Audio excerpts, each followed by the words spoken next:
Salut chers investisseurs, ce soir vidéo sur les 3 critères du MSCI World Quality qui donne plus de 10% de rendement depuis sa création. D'abord, qu'est-ce que c'est le MSCI World Quality? C'est un indice qui est basé sur l'indice qu'on connaît plus et qui est très connu, qui est le MSCI World, sur lequel souvent on peut acheter des ETF qui permet de répliquer, de répliquer cet indice, que ce soit dans un PEA ou dans un compte titre. D'accord ? Ce MSCI World Quality, il regroupe des actions de grande et moyenne capitalisation, comme le MSCI World, de 23 pays développés. Mais qu'est-ce qui le rend qualitatif? Puisque celui-là, il s'appelle Quality et donc il ne ressemble pas au il est différent de l'indice MSCI World. D'abord, petit contexte, depuis sa création en 1994, il superforme le marché, comme je le disais en titre, avec plus de 10% du rendement. Donc, je vais vous montrer le graphe de cet indice, le MSCI World Quality Index. Comme vous pouvez le voir, là, en dessous, en comparaison, vous avez l'indice MSCI World sur lequel, comme je vous dis, on peut acheter des ETF qui répliquent cet indice-là. Et on peut voir que depuis 1994, il est au-delà des 10%, alors que le MSCI World tourne autour de 8%. D'accord?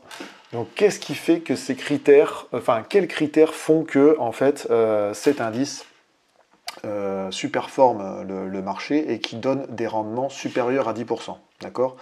Donc déjà, avant de vous donner les critères, je vous montre un petit peu sa composition. Alors, dans cette fiche, cette fiche technique, il donne les principaux entreprises qui constituent cet indice. Donc on peut voir quand même qu'on est pas mal lié à la tech, Nvidia, nous avons Microsoft, nous avons Apple, Meta, il y a de la santé, Lilly, finance avec Visa, Broadcom qui est de la tech, Novo Nordisk qu'on n'arrête pas de parler, c'est la santé, ASML, Alphabet. Bon, et comme je vous dis, il est basé sur le MSCI World, donc il prend à peu près des grosses capitalisations et des sociétés qui sont à peu près identiques. Sauf que, à la différence, lui, il va utiliser 3 critères. Et là, je reviens sur ma petite fiche. Il va utiliser 3 critères qui vont permettre de filtrer et donc de le rendre plus qualitatif que l'indice MSCI World classique. D'accord ? Les 3 critères sont un rendement élevé des capitaux propres. Donc, rendement élevé des capitaux propres, ce sont des actions qui affichent, on va dire, un ROE élevé, comme je l'ai marqué. Cela signifie aussi que les entreprises incluses dans l'indice ont une rentabilité solide et génèrent des bénéfices significatifs par rapport à leurs capitaux propres. Les indicateurs, comme j'ai noté là, sont le ROE et les retours sur capitaux propres. D'accord ? Il y a la croissance des bénéfices stables d'année en année. Bon, ça, si vous commencez à suivre mes vidéos, c'est un critère qu'on suit depuis un moment. Donc là, pareil, si on a une croissance stable des bénéfices, ça montre que l'entreprise a une performance financière constante et surtout gère bien ses finances, ce qui nous ramène à 2 indicateurs, la croissance du bénéfice par action, le bénéfice par action et la croissance de ce bénéfice par action d'année en année. D'accord ? Ce sont ces 2 indicateurs que nous regarderons. Ensuite, le dernier critère, c'est un faible endettement, ce qu'on appelle un endettement, ce qu'ils disent un endettement maîtrisé. Donc là, pareil, l'endettement maîtrisé signifie que l'entreprise gère bien son argent et ne dépend pas non plus excessivement des emprunts pour financer ses opérations. Vous savez que les entreprises font des emprunts en fonction par exemple, de la recherche et du développement. Si on est dans la santé, elles vont faire des emprunts pour pouvoir payer ces recherches et développements. Donc voilà, l'endettement prend à la fois les emprunts, prend à la fois le ratio de distribution, comme on peut voir de temps en temps, prend à la fois la gestion de la dette et les ratios de couverture de cette dette, par exemple. Donc l'indicateur qui est assez significatif pour voir l'endettement maîtrisé, c'est l'indicateur qui s'appelle dette sur EBITDA. D'accord ? Alors maintenant que je vous ai parlé de ces 3 critères et notamment des indicateurs, je vais vous montrer la différence entre 2 sociétés. J'ai déjà fait les recherches avant de faire la vidéo, bien évidemment, pour gagner du temps. Je vais essayer de prendre un bon exemple et un mauvais exemple, d'accord ? Dans, si possible, le même secteur. Donc moi j'ai trouvé, on va partir dans le secteur de la techno, et donc en premier exemple, on va prendre Microsoft. Donc Microsoft, Si on va dans ces finances, alors, on a dit que pour le premier critère, il nous fallait regarder le ROE et les retours sur capitaux propres. D'accord? Alors, évidemment, hop, ROE et... Alors, voilà, je vais y arriver dans rentabilité. Alors, nous avons les graphes ici. Donc là, déjà, ce qu'on peut voir, les indicateurs, c'est bénéfice par action et croissance du bénéfice par action. Ça, c'est pour voir le critère de la croissance stable des bénéfices d'une année sur l'autre. On peut voir là une belle courbe, bénéfice par action, qui augmente de manière régulière. Regardez pas la dernière colonne, sous homonyme, c'est une erreur. Parce que vous voyez, il est marqué 2 fois 2023. Donc là, on voit une belle courbe stable et constante du bénéfice par action.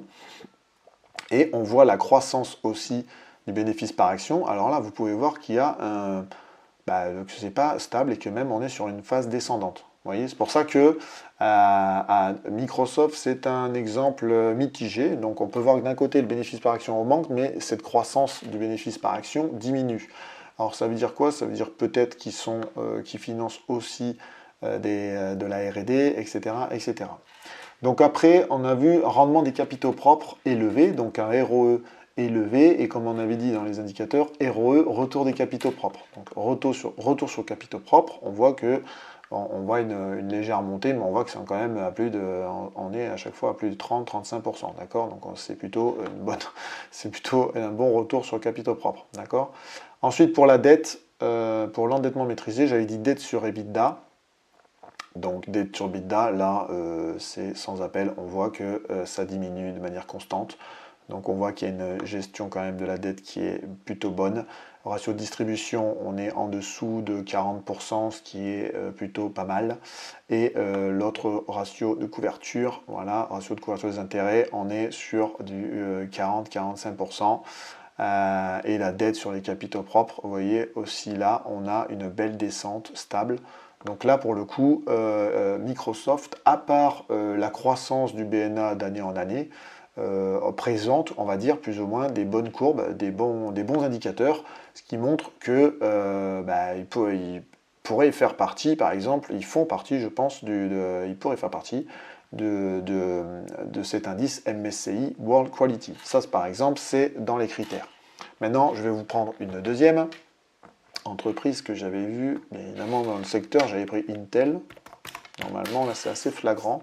J'essaie de vous trouver des exemples qui vous permettent de bien voir les choses et que ça soit assez flagrant aussi. Donc Intel, pareil, on redescend dans les graphiques et on est parti. Alors le bénéfice par action, vous voyez, là par exemple, 2020-2021, on voit une belle courbe et là tout d'un coup, paf, on a une grosse descente en 2022 et 2023. Donc déjà, premier indice qui est pas trop bon, d'accord? Ensuite, on a une croissance du BNA qui est très basse depuis 2018. Vous voyez, en dessous on va avoir 10%, et en plus, les dernières années, ils sont en négatif. Donc là, pareil, c'est pas très bon non plus. On continue, retour sur capitaux propres, comme je le répète à chaque fois, retour sur capitaux propres, ça c'est pour voir le rendement des capitaux propres, le ROE. Donc là, pareil, on voit une descente. Là, on voit la belle descente, là, retour sur les capitaux propres. Donc pareil, c'est pas super bon non plus, vous voyez? Donc, et après, on descend pour l'endettement maîtrisé. Donc, voilà, il y a une erreur, donc on ne peut pas trop s'en servir. Mais quand on voit la dette sur capitaux propres, là, on est à 0,35, 0,4. Bon, voilà, vous voyez, c'est pas énorme, alors que tout à l'heure, si je ne dis pas de bêtises, on était à 30-40%. Le ratio de distribution, ils sont over the flow.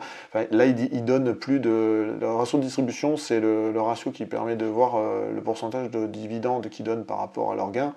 Là, ils dépassent les 70-80, ils sont un peu, pour moi, c'est trop fort. Hein. Il ne faudrait pas dépasser les 60% pour que ça montre, on va dire, une gestion un peu plus maîtrisée, notamment dans les dividendes, surtout quand on a, des bénéfices sur un bénéfice par action qui baisse et qu'on a un chiffre d'affaires qui a baissé, etc., etc. Donc vous voyez les deux différents. Donc là, j'ai essayé de vous prendre des exemples, c'est assez compliqué, hein, mais vous voyez des exemples, on va dire, sur deux, on va dire un bon exemple qui est Microsoft et un mauvais exemple sur Intel. N'hésitez pas à les prendre et dites-moi un petit peu en commentaire les entreprises, on va dire, qui correspondent enfin, qui montrent ces 3 critères.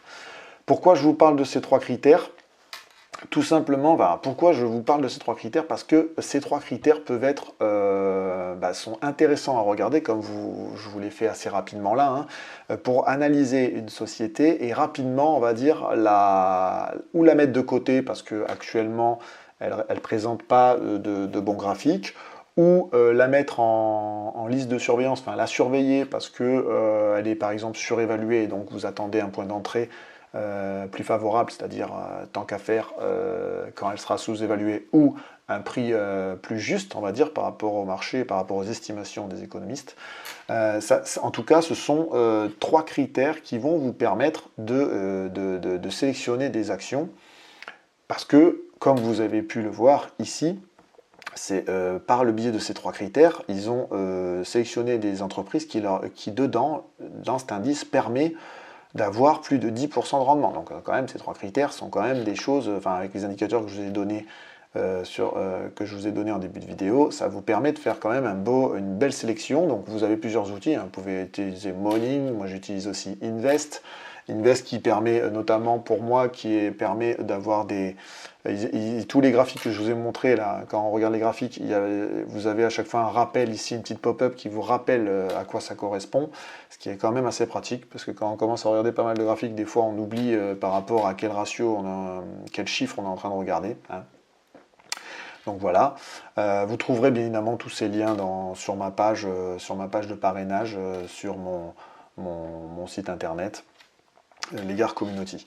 Donc, on en revient ici. Donc, comme je vous disais, ces 3 critères sont quand même intéressants pour vite filtrer, quand vous avez le choix quand vous avez plusieurs actions dans un secteur qui vous intéresse, ça vous permet de filtrer et surtout d'arbitrer, c'est-à-dire ou de dire, tiens, déjà ces 3 critères, tous ces indicateurs sont plutôt pas mal, donc je vais analyser un peu plus profondément et pourquoi pas, je vais me positionner en achetant une action parce qu'elle est sous-évaluée, parce que le prix de l'action est sous-évalué au moment où je fais l'analyse, ou ça va vous permettre de mettre sur liste de surveillance parce que elle n'a pas tous les graphiques. Vous voyez, comme j'ai vu avec Microsoft, il y a un graphique qui coche pas les cases, mais j'ai pas le temps ou j'ai pas analysé plus profondément. Pourtant, Microsoft, je l'ai dans mon portefeuille, c'est une action, on est plus ou moins sûr on est plus ou moins tranquille depuis des années dessus. Elle a de très bons rendements, etc. et un dividende constant. Elle fait partie des Kings dividendes, comme on dit, donc elle distribue depuis plus de 20 ans des dividendes. Donc, malgré tout, si vous n'êtes pas certain ou pas sûr, et que par exemple, ça c'est surtout le critère aussi avec lequel vous êtes associé, elle est surévaluée, c'est-à-dire qu'elle coûte plus cher que son juste prix, vous la mettez en liste de surveillance sur votre outil de suivi, comme sur Morning, vous pouvez mettre des listes des watchlists. Hop, je vais vous montrer ça. Vous pouvez, là, quand vous êtes sur Intel par exemple, vous êtes dedans, voilà, vous pouvez l'ajouter à la watchlist. Tous les outils plus ou moins que j'utilise et que vous présenterez dans ma formation vous permettent de faire des listes de surveillance. Vos courtiers aussi vous permettent de mettre des actions en surveillance, qu'on appelle des watchlists. Et ça vous permet de suivre l'évolution de l'action et ça vous permet aussi de voir sa valorisation et de pouvoir rentrer au bon moment. Notamment pour acheter, on va dire, une action qui est plus proche de son juste de prix, voire sous-évaluée que trop cher, qui vous demandera beaucoup plus de temps pour avoir un retour sur investissement ensuite. C'est un peu, quand je parle de surévaluer, sous-évaluer, c'est un peu comme une maison. Quand vous achetez une maison, vous voulez l'acheter en dessous du prix du marché, ou grand max au prix du marché, mais jamais au-dessus, parce que sinon, vous faites déjà... on va dire vous payez déjà plus cher que la normale, votre maison. Et c'est pareil pour les actions. Vous avez envie de l'acheter au juste prix ou encore mieux sous-évalué par rapport au marché et pas surévalué parce que pour rembourser, pour avoir un retour sur investissement et redevenir rentable dessus, vous allez attendre beaucoup plus longtemps, d'accord? Alors que si vous achetez l'action sous-évaluée et qu'elle prend, que après son prix augmente, vous êtes gagnant doublement, c'est-à-dire par le prix de l'action et par aussi les dividendes, si elle distribue des dividendes. Voilà, c'est le double gain, comme je dis à chaque fois. Donc là, on a parlé des 3 critères qui vous permettent de faire ce filtre, cette histoire d'arbitrage. Donc derrière, vous allez me dire, est-ce qu'il existe un ETF qui réplique le MSCI World Quality comme existe l'ETF MSCI World donné par iShares. On peut le voir avec Amundi et on peut le voir avec d'autres gestionnaires de fonds. Alors, la réponse, au vu de mes recherches actuelles, et n'hésitez pas à me mettre en commentaire si vous en avez trouvé un, moi j'ai trouvé ces deux-là, iShares Edge MSCI World Quality Factor, accumulatif, pas distribuant, et un X-Tracker, mais en fait, il n'existe aucun ETF qui réplique stricto sensu le MSCI, l'indice MSCI World Quality Index, comme c'est noté ici. Et je vais vous dire pourquoi. Parce que tout simplement, si vous allez chercher, donc là je suis dans les sites, j'ai cliqué sur les liens, je suis dans les sites des trackers, d'accord, de l'ETF. Donc là je suis sur l'ETF de l'X-Tracker. Tous les trackers, tous les gestionnaires de fonds qui créent des ETF ont une page détaillant l'ETF, sa composition, etc., etc.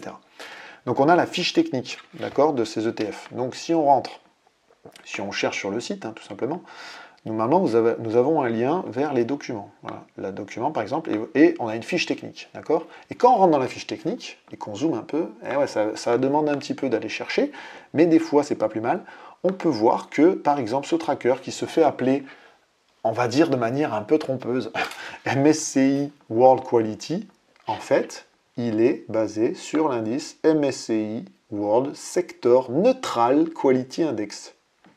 Vous voyez? Et pas MSCI World Quality Classique tout court. Donc lui, dedans, bien évidemment, il n'est pas loin, c'est un indice qui s'en approche. Il est composé de sociétés de grande et moyenne capitalisation de marchés développés. Il est pondéré selon les caractéristiques de qualité telles que le rendement sur capitaux propres, l'effet de levier, la variété de revenus, et réalisé sur une base semestrielle. Mais ce n'est pas un ETF basé donc sur l'indice MSCI World Quality classique. D'accord? C'est un autre indice, le MSCI World Sector Neutral Quality Index. Et si on va sur le deuxième que j'ai trouvé, le iShares Edge MSCI, pareil, je suis chez BlackRock qui l'a créé, cet ETF. Là, pareil, vous arrêtez dans la fiche technique et vous agrandissez. Et vous allez voir là, indice de référence, c'est-à-dire cet ETF réplique cet indice, et bien c'est pareil, c'est le MSCI World Sector Neutral Quality Index. Voilà. Donc il ne réplique pas encore l'indice MSCI World Quality classique que je vous ai montré ici et qui fait 11% de rendement depuis 1994, sa création. D'accord ? Donc, moi, pour vous donner mon avis là-dessus, déjà, je vous donne mon avis purement personnel, c'est pas un conseil financier, c'est mon avis personnel. L'ETF MSCI World Classic déjà donne de bons résultats. On est à 8%. Allez chercher un investissement qui fait du 8% depuis, je l'ai depuis combien, ils ont dit depuis plus de 10 ans, il fait plus de 8%. Allez chercher un investissement depuis plus de 10 ans qui fait 10%. À l'heure actuelle, avec l'inflation, etc., vous n'en trouverez pas beaucoup. Donc déjà, les ETF qui existent, MSCI World, font déjà très bien le travail à 8%. Comme je vous le dis à chaque fois dans les vidéos, la bourse, c'est du moyen-long terme. Si c'est pour faire du court terme, faites du day trading où vous n'êtes pas au bon endroit. Mais en tout cas, ça permet de faire quand même du 8%. Donc moi déjà, j'en ai en plus dans mon portefeuille, j'ai acheté des ETF qui répliquent le MSCI World Classic et pour le coup qui sont bien référencés sur le bon indice, sur cet indice-là. Voilà. Donc moi pour ma part, je n'achèterai pas de ETF basé sur ce neutral, là, déjà parce que je ne l'ai pas assez analysé pour voir si, on va dire, il est rentable dans le temps. Voilà. Si on regarde un petit peu, la répartition, vous voyez, c'est pareil, c'est une sorte de variante, puisque j'ai SML et Lilili. Genre, en même temps que je vous parle, je regarde un petit peu s'il nous donne des éléments un petit peu plus. Déjà aussi sur l'ETF, il faut regarder ses frais. Hein, les ETF, on est d'accord, il faut toujours regarder les frais associés. Donc moi, déjà, comme ça, là, de prime abord, je n'investirai pas dans cet ETF qui, en plus, n'est pas comme référence l'indice de MSCI World Sector, MSCI World Quality de base. Donc après, si on va chercher le MSCI, celui qui donne, hein, je le fais en même temps que vous, là, en direct. Donc je vais prendre celui-là. Hop. On va le copier, on va le chercher sur Internet. Je fais comme si j'étais à votre place et qu'on était en train d'analyser un indice ensemble. Donc voilà, j'ai l'indice Neutral Quality Index. Alors là, pareil, je rentre dedans. Ah, vous voyez déjà, l'indice de référence, regardez. Là, il est créé, lui, depuis 98 et il nous donne du 7%. Bon, déjà, c'est un beau, comment dire, c'est un beau rendement. Hein. Il fait du 7% depuis 98 de moyenne. D'accord? Donc, on est déjà plus sur le plus de 10% du Quality Index. On est sur du 7%. On est d'accord. Ensuite, sa composition. Bon, on est pas mal. On est sur les mêmes compositions. Grande capitalisation des entreprises qu'on a vues aussi tout à l'heure. Ok, avec des secteurs, vous voyez, là c'est bien, on a une répartition des secteurs, donc États-Unis bien évidemment en grande partie, et dans les secteurs, beaucoup de technologie, de la finance, de la santé. Bon, on est à peu près sur le même, si je dirais, composition que si je prends le Quality. Je redescends. Ouais, Quality, j'ai 33, j'ai aussi du Healthcare, j'ai plus de Healthcare que de finance, vous voyez, il différencie déjà, il y a plus de, légèrement plus de finance, il y en a 14 et 12. Ouais, la composition n'est pas la même. Vous voyez déjà, la référence n'est pas la même, la composition n'est pas la même. Et on est à 7% de moyenne au lieu des plus de 10% que je vous montrais le MSCI. C'est pour ça, entre autres, tu vois, ça me rajoute en plus. J'ai pas regardé les frais de gestion parce que ça aussi c'est important dans les ETF. Si ça dépasse les 0,20, les 0,20, 0,25, voilà. Mais en tout cas, moi, de prime abord, moi, je préfère mieux investir sur un ETF qui réplique bien l'indice que je veux, c'est-à-dire pour le coup, le MSCI World qui existe et que vous pouvez trouver de partout, plutôt qu'un ETF qui réplique cet indice-là. D'accord? Donc voilà, ça c'est mon avis à moi. Et pourquoi pas, par contre, l'utiliser pour regarder les sociétés et pourquoi pas choisir les actions qui me vont bien. D'accord? Donc, ce critère, comme je vous l'ai dit, vous permet de faire un arbitrage, comme je vous le disais au-dessus, mais ça vous permet aussi d'optimiser, comme je marque ici, votre portefeuille. Pourquoi? Parce que quand on commence à constituer un portefeuille, on a l'euphorie, hein, on a tendance à acheter plusieurs actions, et des fois, on a tendance à trop d'acheter d'actions dans un secteur. Par exemple, si on a acheté beaucoup d'actions, comme je l'ai montré dans le secteur de la technologie, ben, ces critères-là vont vous permettre de faire cet arbitrage et de vendre, par exemple, une position d'une société dans le secteur de la techno. Par exemple, dans votre portefeuille, si on reprend l'exemple que j'ai montré tout à l'heure, vous avez acheté des actions Microsoft et des actions Intel, et bien, par ce biais de ces critères, vous pouvez par exemple prendre la décision de vendre l'action Intel et de garder l'action Microsoft. Ça vous permet d'optimiser votre portefeuille, de réduire vos positions et donc de pouvoir investir dans un autre secteur, dans une autre société pour rééquilibrer la diversification de votre portefeuille et mieux contrer les marchés, les cycles du marché économique. D'accord ? Alors, comme je le marque ici aussi, petit disclaimer, attention, ce que je vous explique là, c'est un moyen rapide. Il est quand même préférable, comme je vous l'ai dit plus tôt, de prendre son temps quand on veut vendre une position. Parce que l'objectif quand même, si vous commencez à me suivre dans notre stratégie, c'est de faire l'analyse correcte en amont pour que quand on décide d'acheter l'action, c'est pour la garder et parce qu'elle va nous apporter des dividendes, va nous permettre de nous constituer des revenus, des gains réguliers sur du moyen long terme, d'accord? L'objectif, c'est pas d'acheter une société pour la vendre, pour faire du day trading, hein, pour faire du trading et de la gestion active. Le but, c'est de la gestion passive, donc c'est de faire l'analyse correctement en amont, ou pour pouvoir se positionner, acheter l'action et la garder dans son portefeuille, voire la renforcer dans le temps, mais pas obligatoirement la vendre rapidement, d'accord? Donc, comme je vous le dis là, c'est un moyen rapide pour... Par contre, à un moment donné, optimiser son portefeuille et pourquoi pas vendre une position si vous avez une trop grande exposition, par exemple, dans le secteur de la technologie. Voilà. Après, comme je le marque aussi, ça reste des critères qui vous sont donnés, des indicateurs, mais vous pouvez avoir votre sensibilité. Comme je le marque là, si vous allez chercher des rendements supérieurs, vous pouvez décider de garder une société, alors que les 3 critères que je vous ai donnés donnent plutôt le conseil ou la recommandation de vendre la position, parce que y a plusieurs...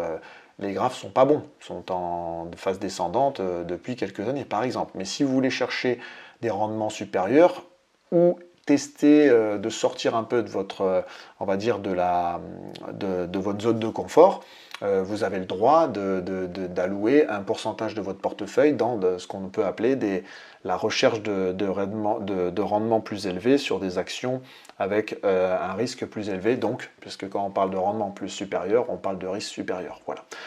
Donc voilà, c'était ma petite vidéo sur les 3 critères. Je voulais vous en parler parce que je vois pas mal de vidéos dessus, mais surtout, ce que je trouvais intéressant, c'est ce moyen rapide, on va dire, de sélectionner une action et de pouvoir optimiser son portefeuille avec une analyse rapide, rien qu'en prenant ces 3 critères.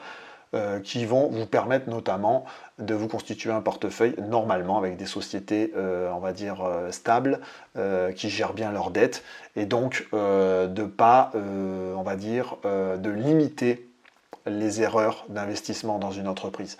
Malgré tout, comme je vous l'ai marqué là, faites attention, c'est un moyen rapide. Continuez l'analyse, vous voyez, là je vous ai fait une petite analyse de l'ETF en pas longtemps, parce que sinon la vidéo va durer longtemps, mais je vous ai fait une analyse. Le but du jeu, c'est de prendre son temps d'analyser, de prendre son temps d'analyser les graphiques, de prendre son temps d'analyser, comme je vous dis, de s'informer sur l'actualité de la société pour pouvoir acheter une action, donc se positionner dessus, d'accord?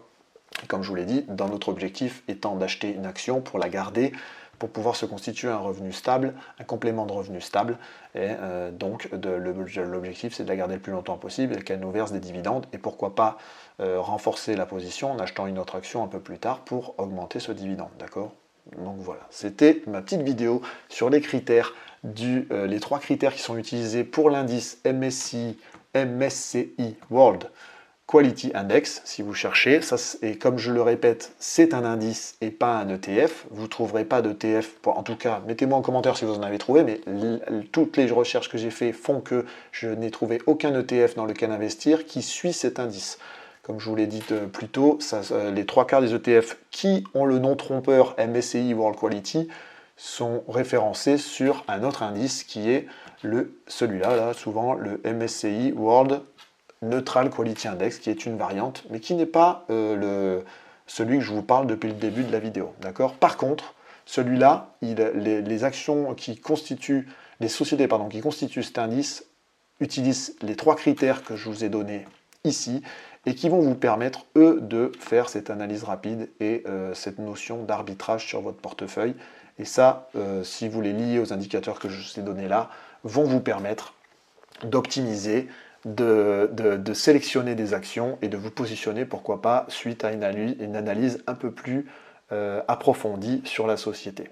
Voilà, j'espère que cette vidéo vous a plu, j'espère que je ne vous ai pas perdu. N'hésitez pas à me mettre des commentaires pour me dire si vous connaissiez cet indice. Et n'hésitez pas à me poser des questions sur l'analyse des graphiques, etc. Je me ferai un plaisir de répondre. Abonnez-vous à la chaîne, bien évidemment. Abonnez-vous à mon bonsaï pour recevoir une newsletter dans laquelle je vous parle un petit peu d'autre chose que ce que vous voyez sur cette vidéo. Et sur laquelle je publie beaucoup plus aussi. Et moi, je vous dis à une prochaine vidéo et encore merci de me suivre. Allez, ciao ciao les investisseurs.